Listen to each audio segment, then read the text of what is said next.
Makasaysayang araw po, it's showtime! Bakit ba sa kabila ng sapilitang kurso sa kolehiyo ukol sa buhay ng national hero na si Jose Rizal ay parang hirap pa rin ng mga Pilipino na masagot ang katanungang, sino ba si Jose Rizal?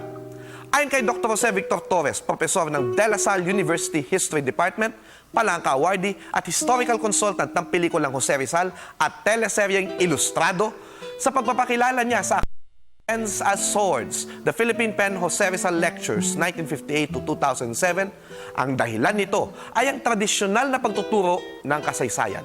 Yun bang pinapamemorya ang mga who, what, where, and when sa buhay ni Rizal?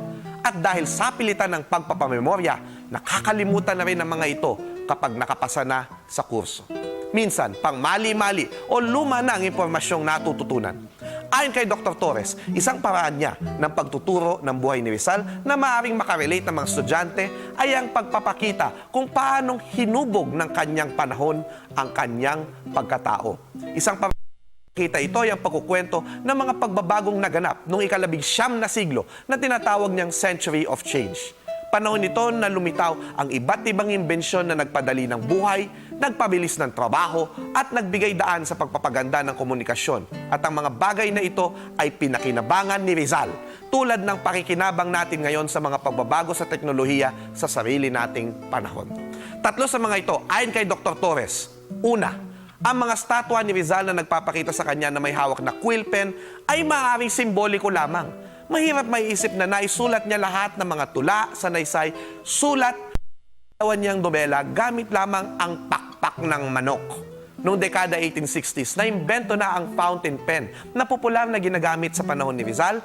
Kung nabuhay lamang si Rizal na mas matagal, baka nagamit pa niya ang typewriter. Pangalawa, nagamit na ni Rizal at ng kanya mga kaibigan ang imbensyong kamera at alam nating nakahiligan nila ito dahil marami silang naiiwan ng mga retrato ng kanilang iba't ibang aktibidad. Nahuli pa silang nagsasaya at nagbibiroan sa isa't isa. Pangatlo, ang pagtatatag ng money order system noong dekada 1860s ang nagpadali ng pagpapadala ng pera ng kanyang kuya kay Rizal. Moderno na ang postal system noon na nakapagpapadala na ng sulat noon mula 1 hanggang 2 linggo kaysa 1 buwan, depende sa layo. Gayun din, ang mga kableng telegraph na ginagamit sa pagpapadala ng mga telegrama ay nailigay na sa ocean floor at ito ay nagpadali at nagpabilis ng komunikasyon sa isang lalaking nahiwalay sa kanyang pamilya at mga mahal sa buhay. Madalas makipagsulatan si Rizal at dito makikita ang ilan sa mga magagandang halimbawa at mga payo niya sa mamamayan na kanyang iniwan bilang kanyang pamana. Nang ipunin ng mga isinulat ni Rizal, umabot ito na mahigit tomo. Matalino raw kasi siya. Ngunit kung tutusin, kung iipunin lahat ng email, text messages at Facebook comments na ipinadala mo, malamang makapal din ang iiwan mo sa bayan. Gamit ang teknolohiya ng kanyang panahon, may pamanang iniwan si Rizal. Tayo, ano ang iiwan natin sa bayan?